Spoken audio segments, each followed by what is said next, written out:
नमस्कार दोस्तों, स्वागत है आप सभी का। आज हम इस वीडियो में बात करेंगे प्रोटीन के बारे में। हमारी बॉडी के लिए प्रोटीन कितना आवश्यक है, क्या बिना जिम जाने वाला व्यक्ति भी वे प्रोटीन का उपयोग कर सकता है, और अगर किसी व्यक्ति को प्रोटीन की ज़रूरत होती है तो कितना प्रोटीन ले सकता है, कौन सा प्रोटीन ले सकता है, इन सब के बारे में आज हम इस वीडियो में बात करेंगे, तो वीडियो में अंत तक बने रहे। सबसे पहले बात करते हैं प्रोटीन की। तो प्रोटीन में अलग अलग पुरुषों में, अलग अलग महिलाओं में अलग अलग डिमांड होती है कि अगर कोई वुमन प्रेग्नेंट है तो उसको ज़्यादा प्रोटीन की ज़रूरत होती है, अगर कोई नॉर्मल वुमन है तो उसको कंपेरेटिवली थोड़ा कम प्रोटीन की ज़रूरत रहती है, अगर कोई व्यक्ति जिम जा रहा है तो उसको ज़्यादा प्रोटीन की ज़रूरत होती है, अगर कोई व्यक्ति नॉर्मल काम कर रहा है विदाउट जिम जाए तो उनको थोड़े से कम प्रोटीन की ज़रूरत होगी। क्यों कम प्रोटीन की ज़रूरत होती है, क्यों ज़्यादा प्रोटीन की ज़रूरत होती है, इन सब के बारे में भी आज हम इस वीडियो में जानेंगे, तो वीडियो में अंत तक बने रहे। सबसे पहले अगर हम बात करें नॉर्मल ह्यूमन बीइंग की, जो जिम वगैरह नहीं जाता है, आराम से अपना खा पी के घर ऑफिस का काम, डेली रूटीन का काम है, एक्सरसाइज वगैरह कम करता है, तो उन व्यक्तियों को डेली 10 ग्राम प्रोटीन की ज़रूरत होती है। कम से कम 10 ग्राम प्रोटीन है वो आपको लेना चाहिए दिन में, जिससे कि आपकी प्रोटीन की पूर्ति हो सके। कई व्यक्तियों में तो अच्छे खान पान के कारण वो पूर्ति हो जाती है, लेकिन कई व्यक्तियों का खान पान सही नहीं होता, इसके कारण उनको जो 10 ग्राम प्रोटीन होता है उनकी भी पूर्ति नहीं हो पाती है, उसलिए उनमें प्रोटीन की डेफिशिएंसी आने लगती है। प्रोटीन की डेफिशिएंसी से क्या होता है कि आपके जो मसल्स है वो वीक होने लगते हैं, आपके जो कोशिका है उनमें प्रोटीन की कमी होती है, जिसके कारण जो आपके मसल्स है वो धीरे धीरे कम होने लग जाते हैं, आपकी जो फैट बढ़ जाती है और प्रोटीन कम होने लगता है। आप अगर प्रोटीन का उपयोग कम करते हो, दूसरा ज़्यादा पदार्थ खाते हो, तो आपकी फैट डेफिनेटली बढ़ जाएगी और आपका जो प्रोटीन लेवल है वो धीरे धीरे कम हो जाएगा। ठीक है, इसीलिए आपको नॉर्मल व्यक्ति हो आप तो भी आपको कम से कम 10 ग्राम प्रोटीन की ज़रूरत होती है। आप अच्छा खान पान करते हो तो आपको उससे पूर्ति हो जाती है।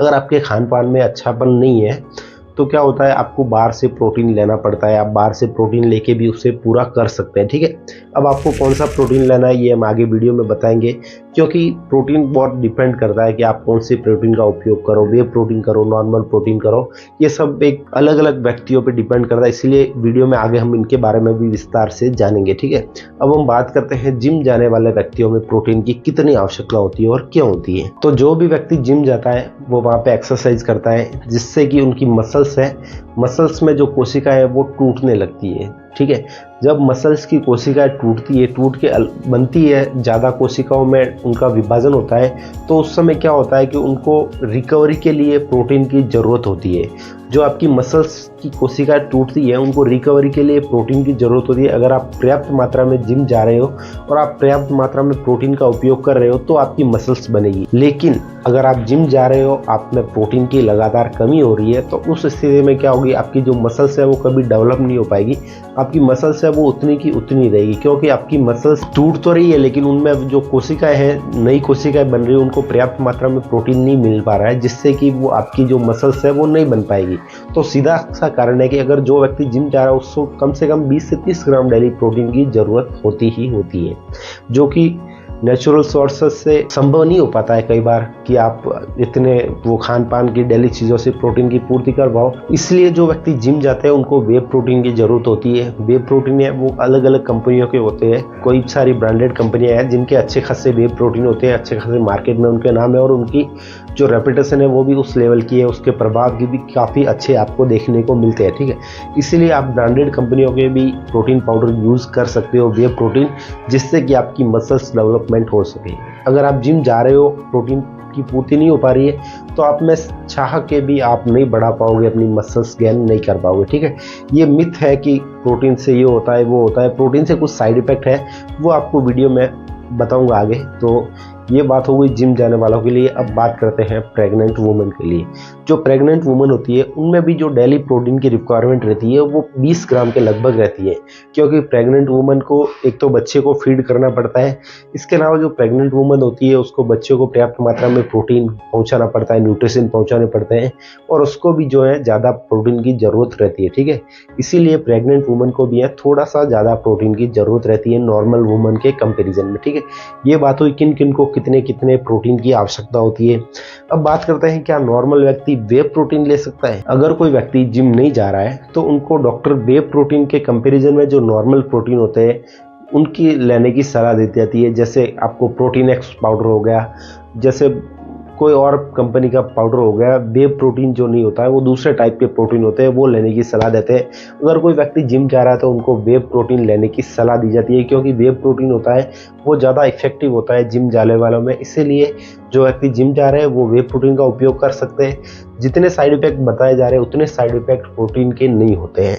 आपने देखा होगा कि प्रोटीन से ये हो जाता है, प्रोटीन से खोखला हो जाता है, डब्बा पीने से शरीर खोखला हो जाता है, वापस ये हो जाता है, वो हो जाता है। तो डेफिनेटली अगर आप जिम जा रहे हो, आपने प्रोटीन पीना बंद किया, तो आपकी मसल्स है वो धीरे धीरे वापस रिड्यूस होगी, क्योंकि आपकी मसल्स को पर्याप्त मात्रा में प्रोटीन नहीं मिल रहा है। अगर आपकी मसल्स को पर्याप्त मात्रा में प्रोटीन मिलेगा, अगर आप जिम जाना बंद भी कर दोगे तो भी आपकी मसल्स है वो कम नहीं होगी। ठीक है, अगर आप लंबे समय से जिम जा रहे हो, आप वे प्रोटीन का उपयोग कर रहे हैं, तो आपकी मसल्स अच्छी खासी डेफिनेटली होनी है। ठीक है, इससे खोखलापन नहीं कहेंगे, इससे प्रोटीन डेफिशिएंसी होती है तो आपकी मसल्स ज़रूर कम हो जाएगी, लेकिन जब आप वापस एक्सरसाइज करोगे तो आपकी जो मसल्स है वो वापस डेवलप हो जाएगी। हम बात करते हैं वे प्रोटीन के क्या साइड इफेक्ट हो सकते हैं। तो वे प्रोटीन से साइड इफेक्ट होते हैं, जैसे कि आपको कई बार स्किन एलर्जी हो जाती है।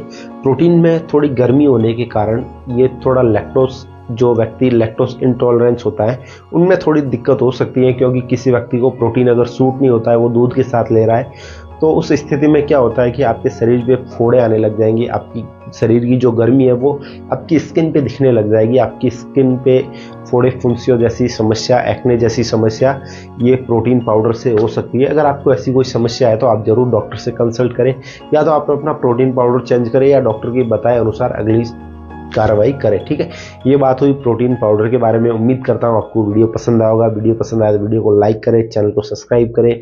जय हिंद, वंदे मातरम।